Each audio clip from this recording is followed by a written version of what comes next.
What is going on, everybody? Welcome to the Dolphin Chronicles presented by the Kendall Sports Network. My name is Johnny Cruz. I am the Yankee fan, and of course, I am here with my boy Byron.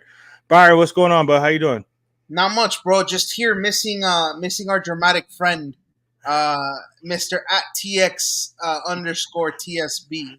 Yes, the one and only Alex is not with us tonight, so you're saying it's just the two of us hanging out. No trio tonight. Alex is probably on a flight somewhere, so he's either passed out because he took some medication and he drank something, or he's still waiting for his flight. But A big the two of us will hold it down for you guys.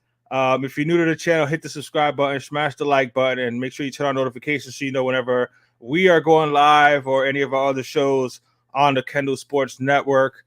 Again, this is the Dolphin Chronicles every Monday night, 7:30 Eastern Standard Time. So thank you for checking us out. Several things for us to talk about, Byron. We had rookie mini camps going on over the weekend. We got some money coming up at the beginning of next month, and the numbers were released for our new players, so we know what they're going to be rocking this year. And then, of course, Mr. Tua Tagovailoa gets another backhanded slap by ESPN and their rankings, because why not? That's what the national media loves to do. Is we talked about it a little bit before the show. Is our fan base is so fanatical that all they got to do is just mention Tua, and half of the fan base is going to be going crazy about it and clicking on it while they sit back and just enjoy all the clicks, because that's all it takes for this fan base to go crazy is to just mention Tua. So we'll get started with the rookie mini camp. It was this past weekend. A lot of interesting stuff going on there.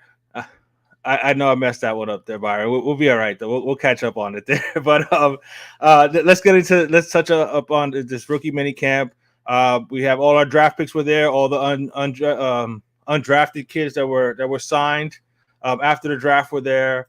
What stood out to you the most from the clips and the photos and stuff that we've seen put out by the Dolphins and other social media stuff? I mean, what stood out to me the most is the eye candy. Yeah. That sexiness, the weaponry, just what could be, which is Jalen Wright. Mm-hmm. I mean, like, we had mentioned before, they're in they're shorts and t-shirts. Right. I don't even know if they're wearing cleats at this point, but he looks good. Yeah. Yeah, I shared a clip with you and Alex over the weekend. He's got good vision. He's obviously quick. He's got the speed, the 4.38 speed, but he's a big boy. He's not a 5'9", 185-pound running back. He's 5'11", 210, 212 pounds. He's nice and thick with all that speed. So I think all those 3rd and 1s, 3rd and 2s, and 4th and 1s that we were screaming for Mike McDaniel to please run the ball, and he just did not feel comfortable doing it. Hopefully, Jalen Wright will take some of that fear away from Mike McDaniel, and he can get us some of those tough yards that we need somebody to be able to get for us. I love Chris Brooks, but Chris Brooks doesn't have that explosion that Jalen Wright seems to have, man. So I'm excited for it. I'm looking forward to it.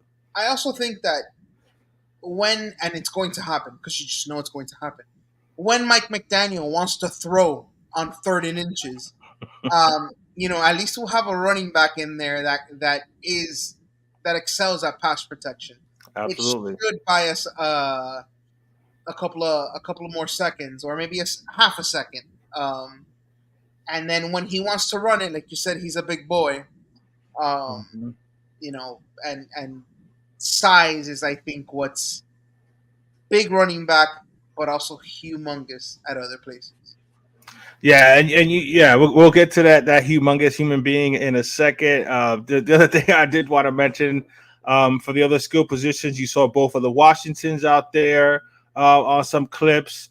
So I'm excited about those two young kids. I know a lot of people are leaning more towards Marvin, but I think Taj has the special teams and stuff. I think he might have an opportunity at the very least to be on the practice squad. I know that's not what you hope for a 7th round pick, but It was just nice to see all the aqua and orange out there on the field. You're getting that vibe of football coming back. We got the OTAs coming up in another week or so. I believe on the 20th. So it's gonna be interesting to see, to see all these kids out there with the vets that show up. But there, yeah, you mentioned a humongous rookie that was there. So of course we're talking of nobody else but Mr. 6'7", 330 something pounds. He is beyond a humongous human being, Mr. Patrick Paul, number 52. He is a humongous human being, bro. What were your first impressions when you saw him out there on those clips? So, okay, first of all, my lord, when he was doing the press conference with the reporters in a circle, Yeah. Jesus. Oh, I mean, you had every reporter doing that to him Right. because he was just, it was insane. Completely insane. The the size on this human being. Yeah. We do have, I think we have a couple of photos. I mean, they're not great. There's, but let me see if I can put this graphic up here. That big thing in the middle that looks like it shouldn't be there. I mean, this guy's on one knee and he's as big as the receivers in the back. Oh, Right. oh, oh, oh, wait. Like in wrestling. Oh, Like in wrestling. oh, Oh! look at this. Look at this surprise. I can't be Surprise. happy to see you, bro. You're muted, bro. Well, everybody gets to see Alex's face, but we can't hear what he's saying because he's muted right now. He's on a big metal tube. Yeah, he's in a he's in a big metal tube on the plane right now. But he just had to show his face there. But getting back. I thought I was gonna hear something from him, but we'll see if he figures that out real quick. He's probably trying to be as discreet as possible while he's on the plane. But you mentioned how big Patrick Paul is, and yes, from this photo, and I know the photo looks small to people out there watching, but yeah, he's a big boy on one knee, and he's right at everybody's shoulder. And then there's Being this. on one knee. There's this picture here. Apologies for being sideways, but sometimes technology just wants to act that way. Yeah. You can see he's at least a whole full head and neck taller than everybody else from the draft class. There go all the drafted kids on the squad there, and he towers over all of them, man. So I'm looking forward to him. I know there was a lot of talk when he got drafted that the Dolphins reached, and that he's a project, and he started for several years. He's not a project. Does he still need time to develop? Yes, absolutely, he does. But you cannot teach that size. You can't teach that length. I can't hear, but you guys look beautiful, just like the Dolphins roster. Appreciate that, man. And yes, this Dolphins roster is coming together quite nicely, if I do say so myself. But he's a big boy. Like I said, you can't teach size. You can't teach that arm length. His wingspan is ridiculous. So with good coaching, he gets the technique and his fundamentals down. I think he's going to be a good addition to this offensive line. And if and when, because I'm hoping it's far and few between the times he hits the field, because I'm hoping to get at least give me 14 games from Teron Armstead is what I'm asking for. But have we seen this? Oh Lord! Yeah, He looks like the Punisher. Yeah, I love that face mask. I ain't even gonna front. That is a badass. Yeah, that is some Star Wars type face mask looking thing there. Yeah, you mentioned the Punisher. I can't wait for that show. Not for nothing. To all my my nerd Dolphin fans out there, I can't wait for the Punisher, for Daredevil to come out on Marvel, on MCU. But nah, man, that face mask is badass. It's intimidating. So you throw that on top of a 6'7", 6'8" kid that's that huge, that massive. And again, even and Chris Greer, I know a lot of people like, oh, Chris Greer even mentioned that him missing on blocks and stuff like that. Even when his technique wasn't great, he was still getting the job done. That's how physically dominant he was. So just imagine once Butch Berry gets his hands on him and teaches him, and all you Dolphin fans, I know you saw the video and the clip of Mike McDaniel on the phone with Patrick Paul talking about he's going to be in the dungeon with Butch Berry for this whole offseason. So I expect that to happen. The kid looks like he's ready to work. So I'm excited about it. I mean, just his size alone it's gonna be hard for guys to get around him. I don't see him getting run over much. So just that alone will give Tua that point, whatever extra seconds that he needs. Is yeah, tell him you want your $10 back, bro. only on Convo Sports Network. Right. Yes. This is again, if you're new, hit that subscribe button. Give us a big fat thumbs up and definitely turn on those notifications so whenever we are going live. But yeah, I'm excited about Patrick Paul. I'm excited about this whole rookie class. I'm excited about some of those undrafted kids too, man. I think there's some talent there. And we've been notorious these last several years for at least grabbing one. We had Nick Needham several years ago. Kader Cole, who was an undrafted rookie. Julian Hill, another undrafted rookie who wound up making the team. So I think there's going to be some tough decisions when it comes to cut down day. But before we even get there, the first line on our agenda here, which I of course missed because my dyslexia kicked in a little bit. But our June 1st is a couple weeks away. We're almost midway through May already. We're at the 13th, so we got about 3 weeks left before we get to June 1st. And on June 1st, we get a little over $18 million freed up from Xavier Howard's money. What's your thought process when we get that $18 million? Is there a specific position that you think, or a player that you think that we should sign with that $18 million? I think I have three positions. All right. Two of the three. If they get two of the three, I'm okay. Fat guy on offense, fat guy on defense, and safety. Those are my three positions. Okay. All right. Fat guy on offense, fat guy on defense, and a safety. Yes. Okay, so if let's go by tiers. Okay. Top tier, if you could only get one top tier guy, which one would you want to fill? Would you want to fill fat guy on offense, fat guy on defense, or the safety? See, the guy that you had to spend the most money on, if we do it that way, we're gonna sign two out of those three for you, Byron, but we only have good money for one position, then we got money for the other one. Get me a beast in the middle. Get me a guy next to Zach Sealer that is going to carry this team while your horses come back. Go get me a beast on that defensive line. That would be me. Who's out there though, bro? Defensive tackle wise, that's what I'm saying. I don't know that position is out there. There's a lot of rumors for you probably have a better chance of getting a better quality fat guy on offense, like you would say. But I'm kind of with you on that. I think if you're gonna spend more money, I would spend more money on the offensive line for one of those two guard spots.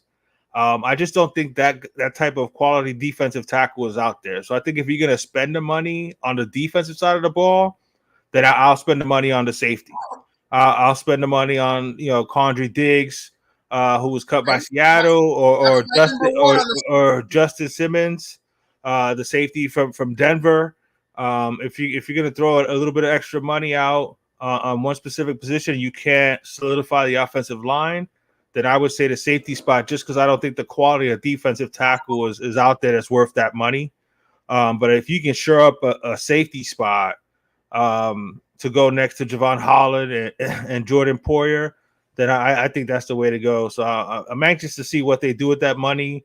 Or do they just kind of spread it out and just get 2 or 3 guys? You know what I'm saying? I'm hoping they splurge a little bit like I said, either the offensive fat guy that you want, or a safety that you may only give him 1 year for that safety. But if you go younger with the Diggs kid out of Seattle, you see how he plays after this 1 year. Maybe he's somebody that you want to extend, because I don't think Poyer's going to be here more than 1 year.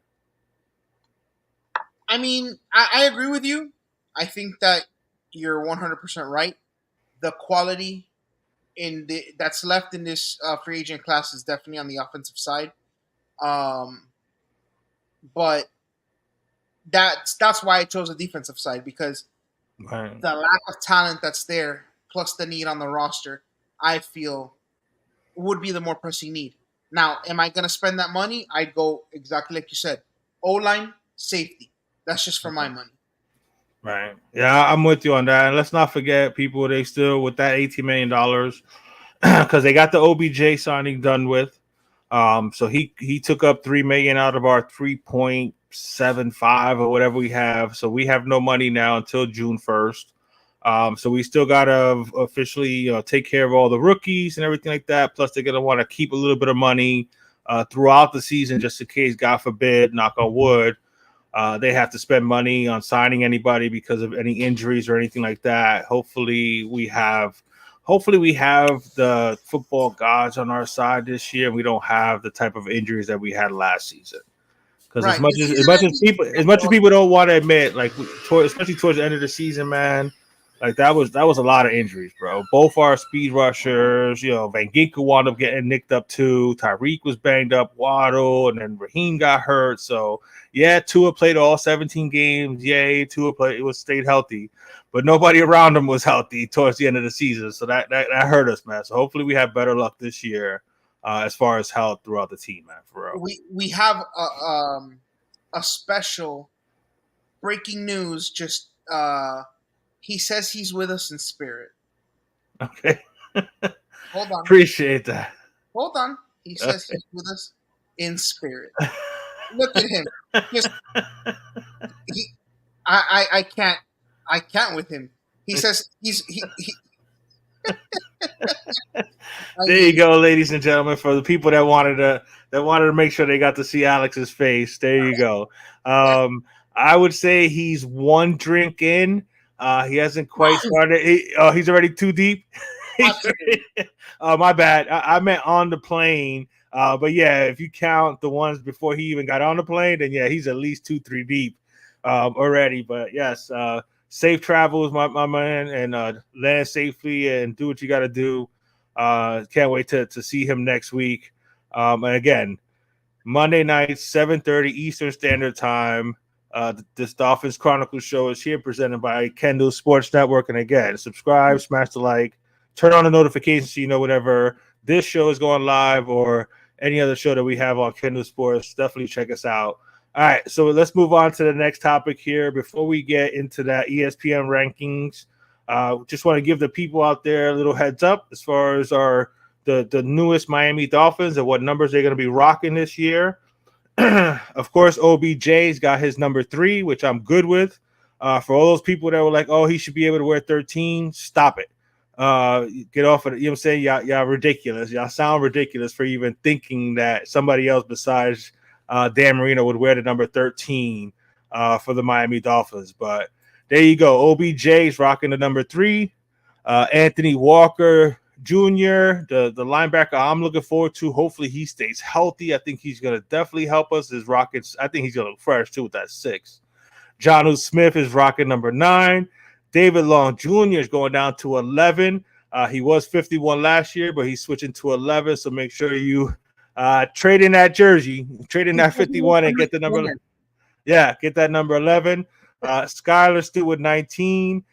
Jordan Brooks, this kid right here, I'm glad they signed him for more than 1 year. I think he is going to wind up being he has a potential to be a Miami Dolphin for several years, in my opinion.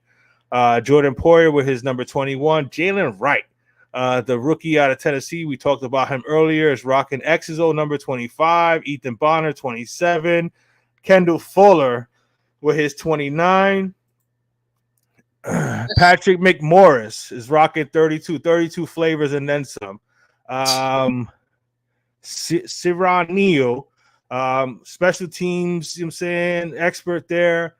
That's one thing I noticed too. We'll get into it when I finish shouting out these numbers real quick, but I did want to touch on special teams real quick. Chop got his 44, 47 for Cam Brown. Ferguson, who was originally 44. Blake was cool enough to give up the 44 to Chop, so he's rocking his college number 48. Muhammad Kamara at number 50. I like that one. Patrick Paul, the humongous human being with the badass face mask, is 52. Aaron Brewer, 55. Shaquille Barrett rocking the 58. I like that. Jack Driscoll. Is it Aaron Brewer? Yeah, I believe it's Aaron Brewer. It's not Aaron. It's Aaron. I've heard. I don't know. I've heard both. That's why. I heard somebody say that they were corrected when they thought it was Aaron and it's Aaron. So it's Aaron Brewer. Yeah. Okay. So Aaron. He kept the Aaron and left off the first A. Shaquille Barrett 58. Jack Driscoll 75. Taj Washington 82. Malik Washington, excuse me, I butchered your name earlier. I messed up your first name earlier, Malik. Apologies, 83. I'm telling you, I definitely think Malik makes the team. I think Taj might make the team too. So Braxton, Sanders, you know what I'm saying? Some of these guys are on notice, man. We'll see what happens here. Matthew Sexton, 87. Jody Fortson, I think, is going to surprise some people there too, 88. You think he makes the team? What's up? You think he makes the team? Malik? No, Fortson. Because if that's the case, then Julian Hill's days are over with the Dolphins. I think he's what they were hoping Julian Hill would become. So okay. I think if Julian Hill doesn't take that leap this year and he doesn't show them something in this training camp, I think Jordy, because he's young still too. I think he's only like 25. Yeah, so Hill's a hell of a blocker. Yeah, Fortson's a better receiver. Yeah, he's a better receiver, but his blocking ain't bad though, and he does a lot on special teams as well. You know what I'm saying? So they're all about versatility there. But I think they were hoping Julian would reach Jordy's kind of place by now. So we'll see if hopefully Julian Hill takes that step because he's a hell of an athlete. He's just a couple opportunities he's gotten. He's had butterfingers and he hasn't been able to hold on to the ball. You know what I'm saying? So hopefully he takes that step, not for nothing because he's cheaper. So hopefully he takes that step and then we can cut Fortson and we got that money back. But like I said, Jody Fortson, I believe, is only 25, so that's not bad at all. I'm going to butcher this name here. Is it DeLeon? Number 90. Number 90. Number 90. Number 90, Nixon Sr. What is it? Neville Gallimore, excuse me, 91. Tart, excuse me, 94. He's rocking Christian's old number, 94. Benito Jones, 95. Isaiah Mack, 97. And Jonathan Harris, number 98. So those are your new numbers for all the new players on your Miami Dolphins. So definitely check them out. I would not go out there and purchase a jersey yet, people. No. You know what I'm saying? If you want to purchase an OBJ jersey, go for it. If you want to purchase a Jalen Wright jersey, go for it. But some of those other ones, you might want to wait. Give them a year. See what happens. I think the only safe jersey at the moment would probably be the H-N jersey. That would be my guess. In terms, if you're looking for 3-4 years from now, I think H-N is the safest jersey at the moment. I think both of the running backs. I think H-N, and I don't think Jalen Wright's going to go anywhere either. You know what I'm saying? You got him in the fourth round. It's going to be at least a 4-year contract for pennies. So he's going to be here for at least 3 years. Hopefully, knock on wood, hopefully they all stay healthy. But he got interviewed and I loved his comments. He talked about Raheem Mostert being real supportive of him. And they're already talking about this, this 3-headed monster with them and stuff like that. So, say Jeff Wilson and guys like that, you better step your game up if you want to make this squad because there's not going to be a lot of carries left over. So if they stay healthy, what a good problem. That's what I'm saying. And I know a lot of people were kind of critical of why did the Dolphins didn't need a running back? Well, you know what? You know how many healthy running backs we had at the end of the season? None. You know what I'm saying? I think Jeff Wilson was our healthiest one by the end of the season. Devon Achane missed half the season. Raheem was banged up at the end of the year. Chris Brooks was gone most of the season. So if you can add another horse to that stable of running backs, again, we had a top rushing offense in the league for most of the league. Yes, I know we didn't run the ball when we needed to, but Yes. I think the addition of a running back like Jalen Wright, and I know everybody's talking about what all McDaniel cares about is the speed. Yeah, the kid 4.38, but he's also 210 pounds. So before he shakes you out of your cleats, he's gonna run somebody over at the same time too. He doesn't mind putting his head down and getting those tough yards. I'm excited about that. I'm looking forward to that. We all are. But yeah, we all are as Dolphin fans, and we should be. You know what I'm saying? There's a lot of things to be excited and be happy about as Dolphin fans. So enjoy it. Like I said, OTA start on the 20th, which is a week from now. So let's be excited about that, Dolphin. Do not get caught up in all the national media and all the hate, because all they do is hate. Which brings us to our last topic here. And they don't get no more hateful or more disrespectful than the ESPN quarterback fantasy rankings and where they got your boy, Mr. Tua Tagovailoa.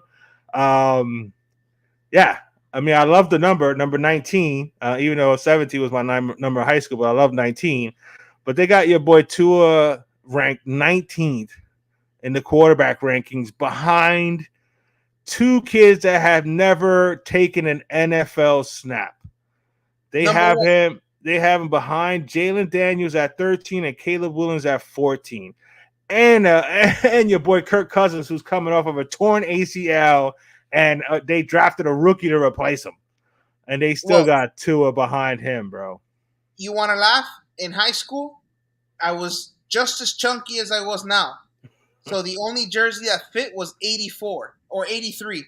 So my high school quarterback number, there goes your quarterback, fat kid 83. Nice. I Yes, wore a tight end yeah, number. yes. Hey, I was a tight end and freshman in high school as well, man. I love plays. I played tight end and defensive end as a freshman, and then I went on.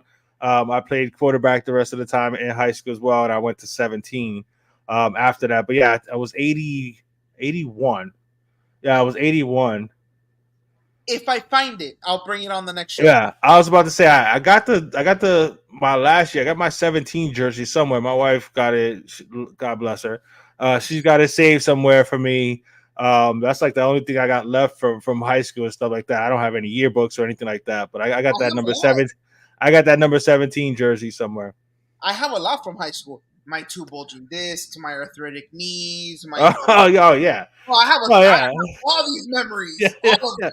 Oh, I got the memories. I just don't have any like material stuff to like actually think of. But oh yeah, I got plenty of memories, bro. All right, but um, as far as your boy Tua, bro. I mean, like I said, we talked about it in the beginning of the show that he's a lightning rod. He's an easy topic for these national pundits out there in these national programs to just mention to his name.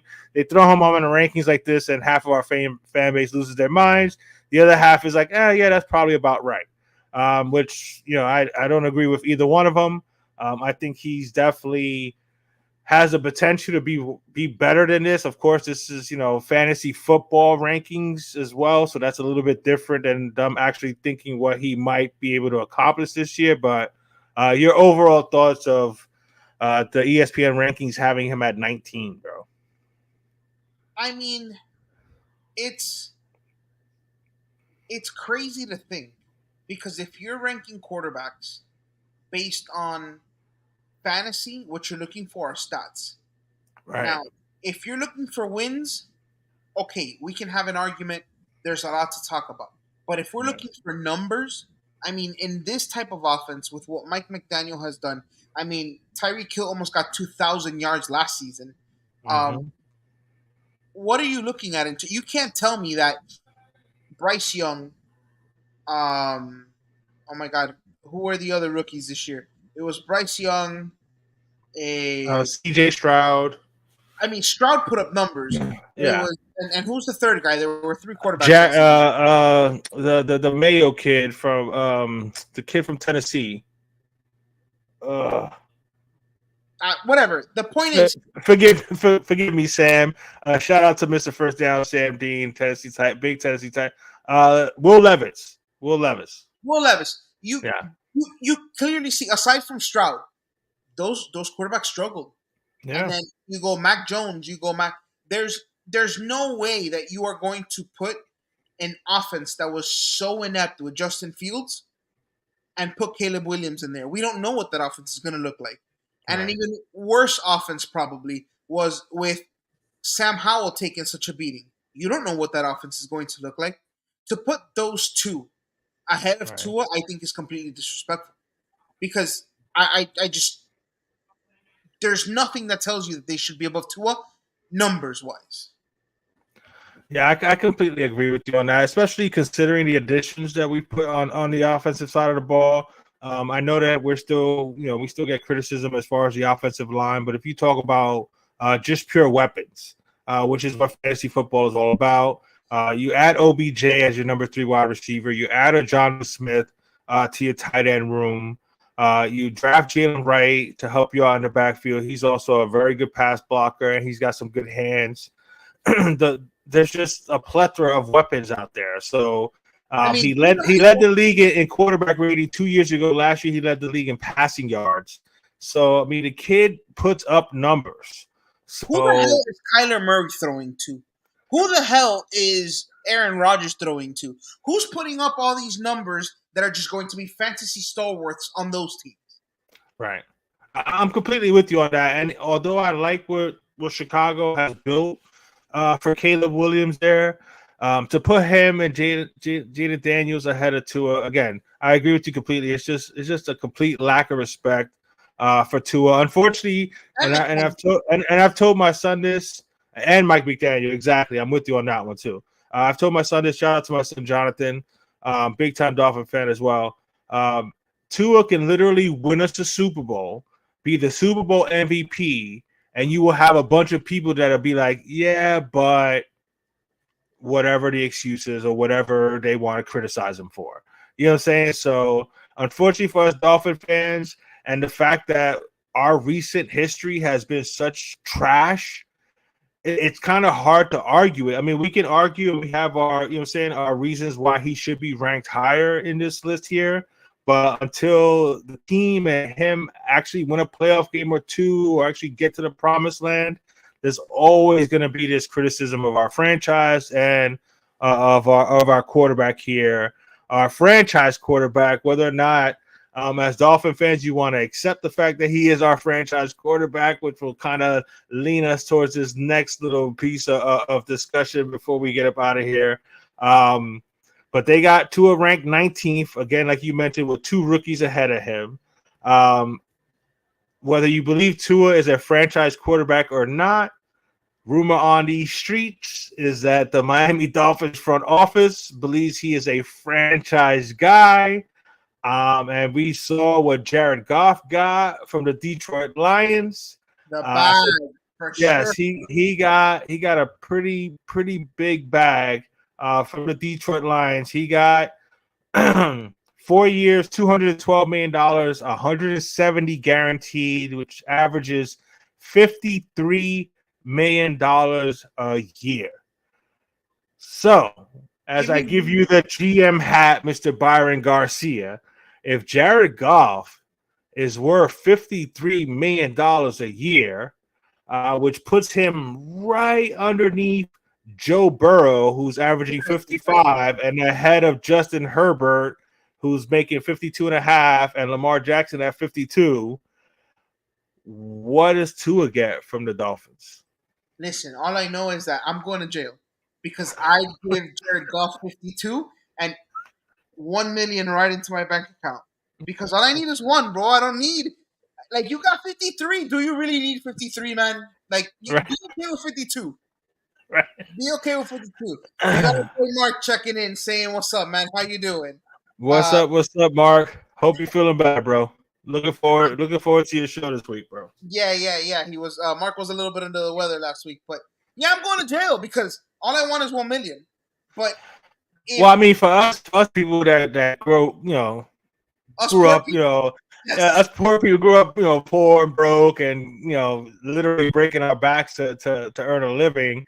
we need Yeah, right? one out of that 53, it will be straight. You know what I'm saying? I will definitely stretch that shit out for the last 30 years that I got left. I'll tell you that much. But yeah. So Jared Goff is getting 53 annually, again, which is number 2, which is insane, bro. And the best quarterback in the NFL right now is not even in the top 5. But yeah, so you got your GM hat on. Jared Goff just got a 4-year, 212 of 170 guaranteed. What are you giving to him? I'll be honest. I'm giving him somewhere in the high 40s, and I'll tell you why. Looking at the list, forget the top 2 names because you can make arguments that Tua is at their caliber. Maybe not Burrow yet. I mean, they're there, but Jared Goff, you know, there's an argument because not a lot of people like Jared Goff, but neither here nor there. Herbert is another one, but you can't say, and I like Tua, but you can't say he's better than Lamar. You can't. So he's got to go on under that. And Jalen Hurts, Mark saying he'll be back. Awesome to hear. Jalen Hurts has gotten to a Super Bowl. Right. Burrow has gotten to a Super Bowl. Yep. Goff has won a playoff game. He got to the Super Bowl too. Remember with the Rams. Oh yeah. He's gotten to a Super Bowl. You're right, and he almost got the Lions there too. I mean, he got them to the NFC. Yeah, he was able to win a playoff game to push us into the horrible position of being the longest tenured team without a playoff win. So thank you, Jared Goff. Right. So it would have to be something underneath Jalen Hurts. All right. So give me a number. Don't tell me high 40s. Give me a number. I mean, I don't know who's there, but 45, 46, because Daniel Jones is getting 40, 41. Right. And I know he's damn better than Daniel Jones. Absolutely. So 45, 46, and that shit hurts our salary cap. That hurts me. I mean, I go to jail because 2 would be getting 42, and I'm taking 3. Just in case. We've had the discussion before on several discussions and several shows. We're all in agreement that if it was up to us, we would make him play on his 5th-year option. But if we're playing this game here of what ifs, I think you got to give him 50. I think you got to put him. You got to start with that. You got to give him that 5 in the front. I think you're gonna have to do it. All those guys there, like you mentioned, have been to a Super Bowl. Burrow has been to a Super Bowl. Jared Goff has been to a Super Bowl. Justin Herbert hasn't been to a Super Bowl, but he has been. They have been loving Justin Herbert since the minute that Tyrod Taylor got stabbed, by the needle in week 1 of his rookie season when Justin Herbert got in the game and was throwing the ball all over the place. So Justin Herbert was going to get his money. Lamar Jackson has gotten to a couple of AFC title games. Jalen Hurts has gotten to a Super Bowl with his 51 man. I think in order to kind of not look bad, like you're trying to disrespect your own quarterback at the same time, because this franchise has already shown their lack of respect for him at times already. I think you got to give him the 50. You know what I mean? Okay, don't give him 50 plus, but if 50 million, and I don't know how you word it or whatever, but I don't know. I don't know, man. Is Tua better than Josh Allen? No. Josh Allen's at 43. Right, but it's not. It's about the timing too. You know what I'm saying? I mean, if Josh Allen was gonna go get a new contract right now, he would probably have more than all these guys. Or he would probably be just under Joe Burrow. Right. So what I'm saying is, okay, you give him 46, right? And you put incentives in there to get to the 5. I mean, again, if it's me or you, yeah. If it's me or you, I'm giving him I'm giving him 45 or whatever, and I'll throw some incentives in there. You know what I'm saying? And I'll even, you know what I'm saying? Get him to 55. If he wins, That's what I'm saying. I would put $1 more than Joe Burrow. If he wins the Super right. Bowl, you give him $1 more than Joe Burrow. You are the Right. highest. I would put incentives like that in it. You know what I'm saying? You win a Super Bowl, you get an extra $10 million or whatever. You know what I'm saying? I mean, at that point, ain't no Dolphin fan, ain't nobody gonna give two shits what he's making if we have a Lombardi Trophy in South Beach. I'll be too drunk to care what he's making. Right. You ain't lying about that one, man. But it's gonna be interesting because, unfortunately, like you mentioned, Daniel Jones is making $40+ million. So it's all about timing and when what the free agency market is paying at the time. Because there was no way that Daniel Jones was worth the money that he got. I don't even think Dak was worth the money that he got when he got his money. So it's all about timing. I mean, do I think Jalen Hurts is worth $51 million? No, I don't think so. I mean, he had a phenomenal team that he led. You know what I'm saying? He led to the Super Bowl, but he had one of the best offensive lines in football. He had one of the best defenses in football. He had a bunch of skill positions.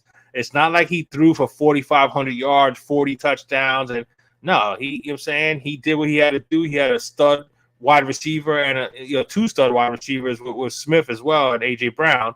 So I like Jalen Hurts, but I don't think Jalen Hurts is a better quarterback than Tua. He's a better athlete. I don't think he's a better quarterback than Tua. I don't think so. Agree. The problem is he's won more. So but like I said, I think he had a better team. No, that Eagles team was stacked. I'm not disagreeing with you. Right. But here's my thing. If on a resume at my job it says that I had the highest grossing office in the state of Florida, I can be a shit manager. But if I had a great team, guess who's still gonna make six figures at the end of that? Right, I got you. You get me? So I can be a great manager, and I took the worst office and got them to mid-tier. I'm not getting no promotion. I could be the greatest manager in the world. So you're right. But at the end of the day, nothing that isn't quantifiable is going to be evidence to go get that money. And as of right now, Tua has shown improvement each and every year. He's taken that next step each and every year. But he hasn't put anything quantifiable on paper other than that loss in KC. Because I can't count, what was it? The last year was what's his kid? Skylar Thompson? And he almost beat the Bills. I mean, I even go deeper than that. Not just the loss in KC, but the loss at home at the end of the season against Buffalo. Like, you got the last game of the season at home in your house for the AFC East title and a home playoff game. The Ravens and the offense can't do nothing. The Ravens game, you're on the road in Baltimore. They had a squad. They had just stomped out a few people. You know what I'm saying? Game. No, but I feel you. I feel you on that one. But my thing was, you lost at home to a Buffalo team that had been struggling, even though they were playing well at the time. You lost on Monday night. Right. You lost on Monday night to the Tennessee Titans. To Will Levis. Right. When all you needed was a couple first downs, and that game is over, you couldn't get a couple first. I'm with you. So, all right. So we've given our opinion as far as what we would do. What do you think the Dolphins do? What do you think Chris Greer and Stephen Ross will do? I think they give him 50. I think they go exactly 50. Yeah. I'm with you on that one. I think they put him right there in that. I think giving him the 50, it's still going to put him below those other people there. But again, those other people have either been to Super Bowls. Lamar Jackson has multiple MVPs. You know what I'm saying? Justin Herbert is the outlier, but again, everybody's so in love with his abilities. That's why he got that money. And an arm that can't complete a throw. Right. That's why he got that money. So he's kind of the outlier. The only thing that hurts is that he was actually picked behind Tua. So let's see how Tua feels about it. But I think if they came to him with a 4-year, 200 and some with 150 guaranteed, where he's getting $50 million a year, for those first 3 years, if he turns his nose to that, then I'm like, I can't play on that 50 option then, in my opinion. So I think they give him the 50 just to keep him right there with those other people there, with his contemporaries, so that way he doesn't feel like he's being disrespected if that first number is a 4. Just my opinion there, man. So I guess that's why if we were GMs, nobody would want to play for us because we're such, right. Yeah. Well, that's what happens when you grow up poor, boy. You got to be doodle, I see, or you're saying, or you don't have no money, bro. But, I agree. Yeah. But that's gonna do it for us for today, man. Thanks for checking us out, everybody. Appreciate the love and support. Again, it's the Dolphin Chronicles every Monday night, 7:30 Eastern time, right here on the Convo Sports Network. You can also catch False 9 every Thursday at 7:30 Eastern time, and this week in Miami every Friday night, 7:30 Eastern time. So remember, 7:30 Monday, Thursday, and Friday, right here in the KSN time. Yes, 7:30 Eastern Standard Time is KSN time. So remember that Monday, Thursday, Friday, as of right now. Hit the subscribe button and make sure you turn on your notifications for those 3 shows and everything else that we got coming to you on the Convo Sports Network. For our boy Alex, who's flying high right now on that plane, safe travels. And for Byron, he's not high. He's not. Yeah, he's not smoking none of that sticky right now. He's actually on an airplane, traveling for work. So if anybody from his job is watching this right now, he is on an airplane flying legally for his job. No extracurriculars except for those couple of glasses of tequila or whatever he's drinking there on the plane there. But before we get up out of here, Byron, just let the people know where they can find you, bro. Right here on at Paramount Pete on X. Yep, and you can find me at the Yankee Fan on X and every other social media platform. Again, we will be back next Monday night, 7:30 Eastern time, right here on the Convo Sports Network. This is the Dolphin Chronicles. Byron, hit that outro button. Thanks for joining us. Peace, everybody.